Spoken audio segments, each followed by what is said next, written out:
ಪ್ರೀತಿಯ ವೀಕ್ಷಕರೇ, ಆದಿಪುರುಷ ಸ್ಟುಡಿಯೋಗೆ ಸ್ವಾಗತ. ಇವತ್ತಿನ ನಮ್ಮ ಸ್ಟುಡಿಯೋಗೆ ಅತಿಥಿಯಾಗಿ ಪ್ರಭಾಕರ್ ಬೋರೇಗೌಡರು ಬಂದಿದ್ದಾರೆ. ಈಗ ನಿಮ್ಮ ಲೈಫ್ ಹೇಗಿದೆ, ಸ್ವಲ್ಪ ಲೈಫ್ ಬಗ್ಗೆ ಹೇಳಿ. ಯಾಕೆಂದ್ರೆ ಈಗ ಸೀರಿಯಲ್ಲು ಸಹ ಮಾಡ್ತಾ ಇಲ್ಲ, ಇದೆಲ್ಲ ಮಾಡ್ತಾ ಇಲ್ಲ. ಸ್ವಲ್ಪ ಲೈಫ್ ಬಗ್ಗೆ ಹೇಳಿ ಸರ್, ಹೇಗಿದೆ ಲೈಫು? ಲೈಫ್ ಹೇಗೆ ಅಂದರೆ ಸರ್, ನಾನು ಬೇಸಿಕಲಿ ಎನ್ವಿರಾನ್ಮೆಂಟಲ್ ಇಂಜಿನಿಯರ್.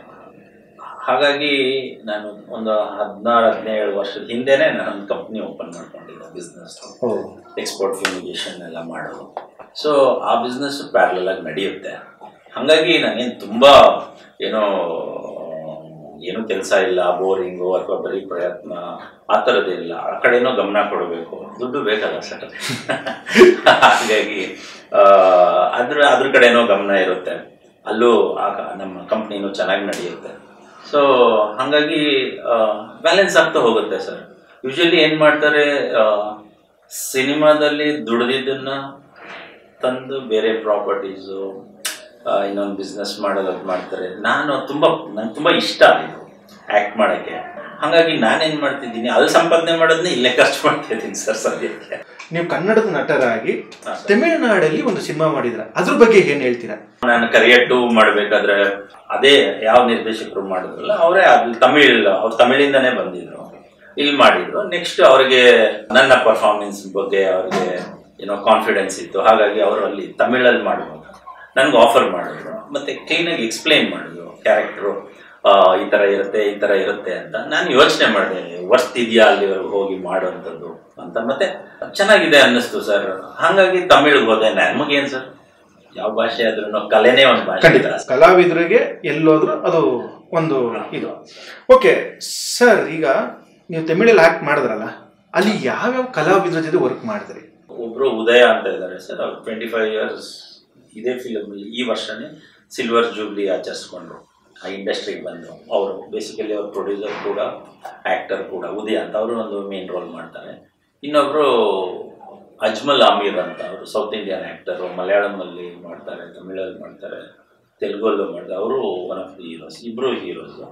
ಇದಾದಮೇಲೆ ಯೋಗಿ ಬಾಬು ಅವರು ಇದ್ದಾರೆ ಸರ್. ಅವರೊಂದು ಪೈವಟಲ್ ರೋಲ್ ವಿತ್ ಕಾಮಿಡಿ ಸೀನ್ಸ್ ಬೇಕಾದ ತುಂಬ ಚೆನ್ನಾಗಿದೆ ಸರ್. ಅವ್ರ ಜೊತೆ ಆ್ಯಕ್ಟ್ ಮಾಡಿದ್ದೀನಿ. ಹೀರೋಯಿನ್ ಕೂಡ ಜಾನ್ವಿಕಾ ಅಂತ. ಎಲ್ಲ ಎಕ್ಸ್ಪೀರಿಯನ್ಸ್ಡ್ ಇದ್ದಾರೆ ಸರ್ ಅಲ್ಲಿ. ಅಂದ್ರೆ ಯೋಗಿ ಬಾಬು ಅಂದ್ರೆ ಈಗ ತಮಿಳುನಾಡಲ್ಲಿ ಎಷ್ಟು ಫೇಮಸ್, ಕರ್ನಾಟಕದಲ್ಲೂ ಅಷ್ಟೇ ಫೇಮಸ್ ವ್ಯಕ್ತಿ ಅವರು ಅಲ್ಲ. ಅವ್ರ ಬಗ್ಗೆ ಏನ್ ಹೇಳ್ತೀರಾ ಸರ್? ಅವ್ರನ್ನ ನಾನು ಸೆಟ್ಟಲ್ಲೇ ಫಸ್ಟ್ ಭೇಟಿಯಾಗಿದ್ದು, ನಾನು ನೋಡಿರ್ಲಿಲ್ಲ. ತುಂಬಾ ದೈವ ಭಕ್ತರು ಸರ್ ಅವರು. ಅವ್ರ ಕ್ಯಾರವನ್ ಒಳಗೆ ಹೋಗ್ಬೇಕಂದ್ರೆ ಚಪ್ಪಲಿ ಬಿಟ್ಟೆ ಹೋಗ್ಬೇಕು. ಒಳಗೆ ಹೋದ್ವಿ ಸರ್. ತುಂಬಾ ಹಂಬಲ್. ನಾವು ಈಗ ಕರ್ನಾಟಕದ ಆಕ್ಟರ್ ಅಂದಿದ ತಕ್ಷಣ ಬಹಳ ಆತ್ಮೀಯವಾಗಿ ಮಾತಾಡ್ಸಿದ್ರು ಸರ್. ಮತ್ತೆ ಮಾಡೋಣ ಸರ್ ಎಲ್ಲ ಒಟ್ಟಿಗೆ, ಇನ್ನೂ ತುಂಬ ಸಿನಿಮಾ ಮಾಡುವ ಅಂತೆಲ್ಲ ಹೇಳಿ ಎಂಕರೇಜು ಮಾಡಿದ್ರು. ಒಟ್ಟಿಗೆ ಆ್ಯಕ್ಟಿವ್ ಮಾಡಿದ್ವಿ ಸರ್. ತುಂಬ ದಿನ ಮಾಡಲಿಲ್ಲ, ಒಂದು 2 ದಿನ ಏನೋ ಆ್ಯಕ್ಟ್ ಮಾಡಿದ್ವಿ. Very down to earth person, ಮತ್ತೆ ಅದ್ಭುತ ಕಲಾವಿದರು ಸರ್. ಓಕೆ, ನೀವು ತಮಿಳುನಾಡಲ್ಲಿ ಒಬ್ಬ ಕಲಾವಿದರಾಗಿ ಮಿಂಚ್ತಾ ಇದ್ದೀರಾ ಸರ್. ನಾನು ಟ್ರೈಲರ್ ನೋಡ್ರೆ ಗೊತ್ತಾಗ್ತದೆ, ಒಂದು ಒಳ್ಳೆ ನೆಗೆಟಿವ್ ರೋಲ್ ಅಂತದ್ದು. ಸಖತ್ತಾಗಿ ಆಕ್ಟ್ ಮಾಡಿದ್ದೀರಾ. ಆ ನೆಗೆಟಿವ್ ರೋಲ್ ಮಾಡಬೇಕಾದ್ರೆ ನಿಮಗೆ ಯಾರಾದರೂ ಇಂಪ್ರೆಷನ್ ಅನ್ನೋದಿದ್ರಾ? ಸ್ಫೂರ್ತಿ ಅಂತ ಇಲ್ಲ ಸರ್. ಆಕ್ಚುಲಿ ಅವ್ರ ಕತೆ ಹೇಳಿದ್ರಲ್ಲ, ಓಕೆ, ಕತೆ ಹೇಳಿದಾಗ ಅದನ್ನ ನಾನು ನನ್ನ ತನಕ ರೂಢಿಸ್ಕೊಳ್ಬೇಕಿತ್ತು. ಏನಂದ್ರೆ ಅಲ್ಲಿ ನಮ್ದು ಬರೋದು ಒಂದು ಸುಪಾರಿ ಕಿಲ್ಲರ್ ತರ. ಥ್ರೂ ಔಟ್ ದ ಫಿಲ್ಮ್ ನಾನು ಫಾಲೋ ಮಾಡ್ತಾನೆ ಇರ್ತೀನಿ, ಹೀರೋನ ಪ್ರಯತ್ನಗಳು ನಡೀತಾರೆ, ಆ ಥರ ಕ್ಯಾರೆಕ್ಟ್ರು. ಅದರಲ್ಲಿ ತುಂಬ ಚಾಲೆಂಜಿಂಗ್ ಆಗಿದೆ ಫೈಟ್ ಸೀನ್ಸ್, ಸಿಕ್ಕಾಬಟ್ಟೆ ಸ್ಟಂಟ್ಗಳಿತ್ತು. ಸ್ಟಂಟ್ ಬಂದು ಸಿಲ್ವಾ ಮಾಸ್ಟರ್, ಅವ್ರ ಜೊತೆ ವರ್ಕ್ ಮಾಡೋದಂತೂ ತುಂಬ ಖುಷಿ ಆಯಿತು ಸರ್. ನಮಗೆ ಹೇಗೆ ಕಾನ್ಫಿಡೆನ್ಸ್ ಬೂಸ್ಟ್ ಮಾಡ್ತಾರೆ, ಮತ್ತು ಸೇಫ್ಟಿ ಅದ್ಭುತವಾಗಿ ಕೆಲಸ ಮಾಡಿಸ್ತಾರೆ ಸರ್. ಹಾಗೆ ಒಂದು ಮೈ ಜುಮ್ ಅನ್ನೋಂಥ ಆ್ಯಕ್ಷನ್ಸ್ ಎಲ್ಲ ಇದೆ ಈ ಸಿನಿಮಾದಲ್ಲಿ. ನೋಡಿರ್ಬೋದು, ಇದರಲ್ಲಿ ಬಸ್ ಟಾಪಲ್ ಆಗೋ ಸೀನ್ ಎಲ್ಲ ಇದೆ. Very very talented sir. ಅವ್ರ ಜೊತೆ ಕೆಲಸ ಮಾಡಿದಂಥ ಮುಂದೆ ನಾನು ಮರೆಯೋದೇ ಇಲ್ಲ. ಮತ್ತು ನನಗೆ ನೆಗೆಟಿವ್ ರೋಲ್ ಅಂದರೆ ಅವ್ರು ಹೇಳಿದರು ನನಗೆ, ಹಿಂಗೆ ಒಬ್ಬ ಗ್ರಾಮೀಣ ವ್ಯಕ್ತಿ ಅಂದರೆ ಸಬರ್ಬನ್ ಪರ್ಸನ್ನು ಈ ಥರ ಸಿಟಿಗೆ ಬಂದು ಕೊಲೆ ಮಾಡೋಕ್ಕೆ ಹೇಗೆ ವರ್ತಿಸ್ತಾನೆ ಅನ್ನೋಂಥದ್ದು ಕ್ಯಾರೆಕ್ಟರ್ ಹೇಳಿದರು. ಅದನ್ನ ನಾವು ನಮ್ಮೂರಲ್ಲಿ ಯೂಶ್ವಲಿ ಅದೇ ಥರ ಇರ್ತೀವಲ್ಲ ಸರ್, ನಮ್ಮದು ಅದೇ ಥರ ಪ್ಲೇಸ್ ಇತ್ತು ಮಂಡ್ಯಲ್ಲಿ. ಸೊ ಹಾಗಾಗಿ ಅವ್ರೇನು ಮಾಡಿದ್ರು, ನನ್ನನ್ನು ಈ ಕರ್ನಾಟಕದಿಂದ ಬಂದಿರುವಂಥ ವಿಲನ್ ಅಂತಲೇ ಮಾಡಿದ್ರು. ಹಾಗಾಗಿ ಏನಾಯಿತು, ಒಂದು ರೀತಿ ನಾನು ಏನು ಕ್ಯಾರೆಕ್ಟರ್ ಇದೆ ಅದನ್ನ ಸುಪಾರಿ ಕಿಲ್ಲರ್ ಆದರೆ ಹೆಂಗೆ ಮಾಡ್ಬೋದು ಅದೇ ಮ್ಯಾನರಿಸಮ್ಸೇ ಯೂಸ್ ಆಯಿತು ಸರ್. ಮತ್ತು ಭಾಷೆನೂ ಅಷ್ಟೇ ನಾನೇ ಡಬ್ ಮಾಡಿದೆ ಸರ್. ಓ ಸೂಪರ್ ಸರ್. ಯಾಕೆ ನಮ್ಮವರು ಕನ್ನಡದ ಕಲಾವಿದರು ಒಂದು ತಮಿಳನ್ನ ಕಲ್ತಿ ಡಬ್ ಮಾಡಿದ್ರೆ ಅದು ತುಂಬ ಖುಷಿಯಾಗಿರೋ ವಿಷಯ ಸರ್. ಈಗ ನಿಮ್ಮ ಕೈಲಿ ಎಷ್ಟು ಪ್ರಾಜೆಕ್ಟ್ಗಳಿದೆ? ಹಾಂ ಸರ್, ಈಗ ಸರ್ ಇವರು ನಮ್ಮ ರೈಟರ್ ಗೌಸ್ಪೀರ್ ಅವರು ಗೊತ್ತಲ್ಲ ಸರ್? ಖಂಡಿತ. ಅವ್ರದ್ದು ಸಿನಿಮಾ ಒಂದು ಮುಗ್ದಿದೆ ಸರ್. ಅದರಲ್ಲಿ ತುಂಬ ಇಂಪಾರ್ಟೆಂಟ್ ಕ್ಯಾರೆಕ್ಟರ್ ಅಂದರೆ ನಾನೇ ಸರ್. ಒಂದು ವಿಲನಿಶ್ ಕ್ಯಾರೆಕ್ಟ್ರು ಮಾಡಿ ಶೂಟಿಂಗ್ ಎಲ್ಲ ಮುಗ್ದಿದೆ ಸರ್, ಪೋಸ್ಟ್ ಪ್ರೊಡಕ್ಷನ್ನು ಮುಗ್ದಿದೆ ಸರ್. ಮತ್ತೆ ಕಿರುತೆರೆಗೆ ಹೋಗುವ ಅವಕಾಶ ಬಂದರೆ ಹೋಗ್ತೀರಾ ಇಲ್ವಾ? ಹಂಗೇನಿಲ್ಲ ಸರ್, ಹೋಗ್ಬಾರ್ದು ಅಂತನೂ ಇಲ್ಲ, ಏನಿಲ್ಲ, ಖಂಡಿತ ಹೋಗ್ತೀನಿ. ಅವಕಾಶಗಳು ನನಗೆ ಇಷ್ಟ ಆಗುವಂಥ ಕ್ಯಾರೆಕ್ಟರ್ ಬಂದರೆ, ಇಷ್ಟ ಆಗುವಂಥ ನಿರ್ದೇಶಕರು ಇದ್ದರೆ, ಇಷ್ಟ ಆಗುವಂಥ ಏನೋ ಪ್ರೊಡಕ್ಷನ್ ಹೌಸಸ್ ಇದ್ದರೆ ಖಂಡಿತ ಹೋಗ್ತೀನಿ. ನಾವು ಯಾವತ್ತೂ ಮರೆಯಲ್ಲ ಸರ್, ನಾವು ನಡೆದು ಬಂದಿರೋ ದಾರಿನ. ಓಕೆ ಸರ್, ನಿಮ್ಮ ಸಿನಿಮಾ ಆಗಸ್ಟ್ 1ನೇ ತಾರೀಕು ರಿಲೀಸ್ ಆಗ್ತಾ ಇದೆ ಅಂತ ಹೇಳಿದ್ರೆ, ಆ ಸಿನಿಮಾ ಬಗ್ಗೆ ಏನು ಹೇಳ್ಬೋದು ನೀವು?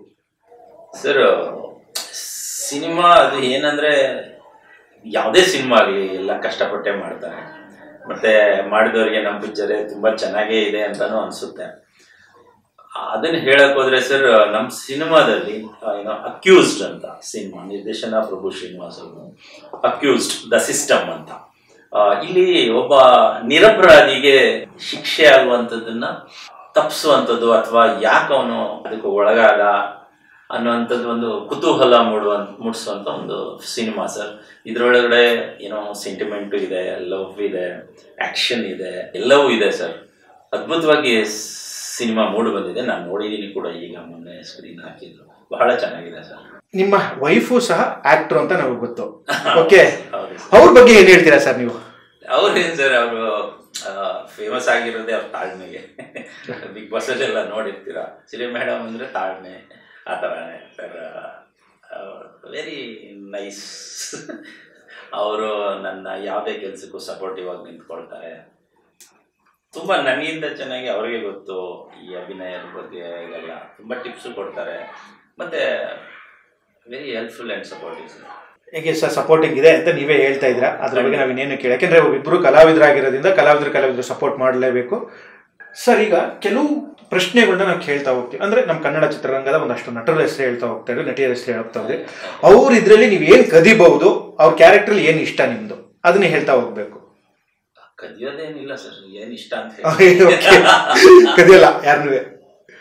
ಓಕೆ ಸರ್, ಇವತ್ತು ನಮ್ಮ ಬಾಕ್ಸ್ ಆಫೀಸ್ ಸುಲ್ತಾನ ಅವರು ದರ್ಶನ್ ಅವರು, ಅವ್ರ ಬಗ್ಗೆ ನಿಮ್ಮ ಅಭಿಪ್ರಾಯ ಏನಿಲ್ಲ ಸರ್? ಅವ್ರು ನೋಡಿದ್ರೇ ಒಂಥರ ನಮ್ಮ ಜೊತೆನೆ ಬೆಳೆದವರು, ನಮ್ಮವರು ಅಂತ ಅನ್ನಿಸ್ತಾರೆ ಸರ್. ಮನೆಯವ್ರ ಥರನೇ ಅನ್ನಿಸ್ತಾರೆ. ಇದು ಅವ್ರು ತುಂಬ ದೊಡ್ಡ ಸ್ಟಾರ್ ಆದ್ರೂ ನಾವೇನು ಪರ್ಸ್ನಲ್ ಆಗಿ ಅಷ್ಟು ಭೇಟಿ ಮಾಡಿಲ್ಲ, ಬಟ್ ವರ್ಕು ಮಾಡಿಲ್ಲ.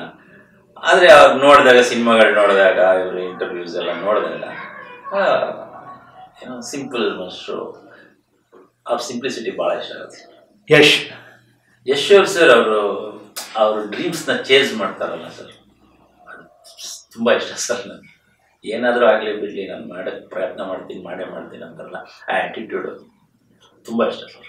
ಸುದೀಪ್ ಅವರು ಸರ್, ಅವ್ರಿಗೆ ತುಂಬ ಸೆನ್ಸಿಬಲ್, ಅವ್ರ ಸೆನ್ಸಿಬಿಲಿಟಿ ಇಷ್ಟ ಆಗುತ್ತೆ, ಅವ್ರ ಫಿಲಾಸಫಿ ಇಷ್ಟ ಆಗುತ್ತೆ, ಅವ್ರ ಸ್ಟೈಲ್ ಇಷ್ಟ ಆಗುತ್ತೆ ಸರ್ ನನಗೆ.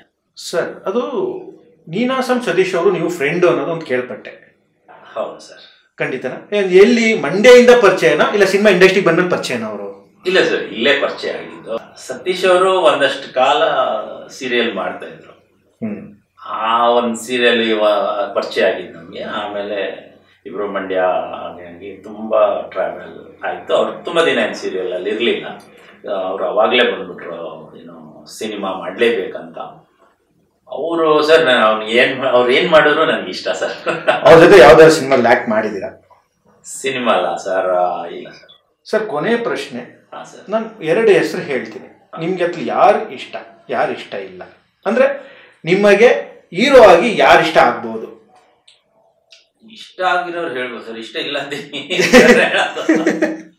ಓಕೆ, ಹೀರೋಗೆ ಯಾರು ಇಷ್ಟ ಸರ್? ಸರ್, ನಂಗೆ ರಾಜ್ಕುಮಾರ್ ಅವ್ರಿಗೆ ಇಷ್ಟ ಸರ್. ಓಕೆ, ತುಂಬ ಇಷ್ಟ ಸರ್. ನಾಯಕಿಯಾಗಿ ನನಗೆ ಮಂಜುಳಾ ಅವ್ರು ಇಷ್ಟ ಆಗ್ತಾರೆ ಸರ್. ಓಕೆ, ಪರ್ಫಾರ್ಮೆನ್ಸ್ ಇಷ್ಟ ಆಗುತ್ತೆ ಸರ್.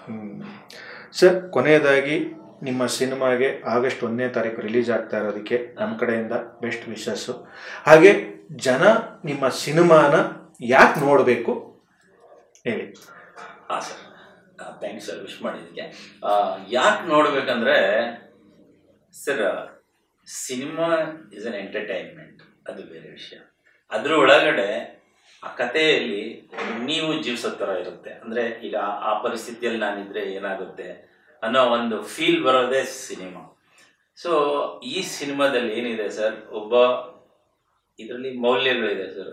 ಹಣಕಾಸಿಗೆ ಎಷ್ಟು ಇಂಪಾರ್ಟೆನ್ಸ್ ಇದೆ, ಪ್ರೀತಿಗೆ ಎಷ್ಟು ಮಹತ್ವವಿದೆ, ಸ್ನೇಹಕ್ಕೆ ಎಷ್ಟು ಮಹತ್ವವಿದೆ, ಅಧಿಕಾರಕ್ಕೆ ಎಷ್ಟು ಮಹತ್ವವಿದೆ, ಮತ್ತು ಇದೇನು ಸಿಗದೆ ಇರುವಾಗ ಏನೇನು ಹೆಚ್ಚು ಕಡಿಮೆ ಆಗ್ತವೆ, ದುರಂತಗಳಾಗ್ತವೆ, ಸ್ಯಾಕ್ರಿಫೈಸ್ ಆಗ್ತವೆ ಅಂತ ಎಲ್ಲವನ್ನು ಹೇಳುವಂಥ ಸಿನಿಮಾ ಸರ್. ಒಂದು it is A non linear pattern ತುಂಬ ಅಚ್ಚುಕಟ್ಟಾಗಿ ಮಾಡಿದ್ದಾರೆ. ಮತ್ತು ಥ್ರೂಔಟ್ ದ ಸಿನಿಮಾ ನೀವು ಸೀಟ್ ಎಡ್ಜಲ್ಲಿ ಕುತ್ಕೊಂಡು ನೋಡೋವಂಥದ್ದೇ ಸಿನಿಮಾ ಸರ್ ಇದು.